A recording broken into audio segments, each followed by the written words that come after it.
అవినీతి కేసుల్లో అరెస్ట్ అయినటువంటి అధికారులకి బెయిల్ ఇవ్వడం అన్నటువంటిది లేట్ చేయొచ్చు, ఇవ్వకపోయినా నష్టమేమీ లేదు అన్నటువంటి పాయింట్ని ఇక్కడ కీలకంగా రైట్ చేసినటువంటి పరిస్థితి సుప్రీంకోర్టు ఇచ్చినటువంటి తాజా తీర్పు. అయితే ఇక్కడే అసలైనటువంటి లాజిక్ కనబడుతుంది.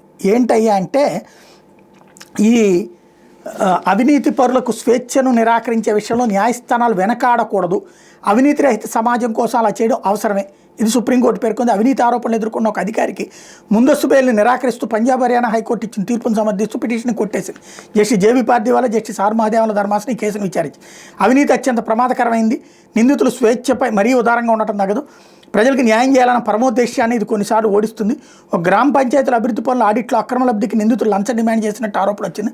లంచంగా అడిగారని చెప్తున్న మొత్తంలో ఏ కాస్త నిజం ఉన్నా అది ఉన్నత స్థాయి వ్యక్తుల అవినీతికి దర్పణం పడుతుంది. అట్లాంటి వాళ్ళు దేశంలో ఆర్థిక శాంతికి కారణం అని ఈ నెల 3ను వెలువరించినటువంటి తీర్పులో పేర్కొంది. మన సమాజం వికసించకుండా అడ్డుకున్న ఏకైక కారణం ఏంటని అడిగితే అది లంచగొండితనమే.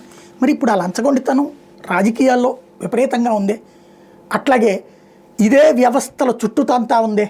డబ్బులుంటే కేసులు తారుమారైపోతాయి. రాజకీయ అవినీతి అనేటటువంటిది మనుషుల జీవితాలని తలకిందులు చేస్తుంది, చెయ్యని తప్పులకి నేరస్తుల్ని చేస్తుంది. అలాగా కోర్టుల దగ్గరకు వస్తే దశాబ్దాల తరబడి కేసులు చుట్టూ తిరగాల్సి వస్తుంది. రాజకీయ అవినీతి అంత దరిద్రం ప్రపంచంలో మరేదైనా ఉందా? భారతదేశంలో మరేదైనా ఉందా? సరే, లంచం తీసుకునేవాడిని తప్పుపడదాం, లంచం తీసుకునే వాళ్ళని ప్రోత్సహిస్తుంది కూడా ఇదే రాజకీయ నాయకులే. ఇవాళ రోజున ఈ అధికారులు డబ్బులు వసూలు చేసి పైన వాళ్ళకి ఇవ్వాల్సి వస్తుంది. మరి దాన్ని కదా కంట్రోల్ చేయాల్సిందే.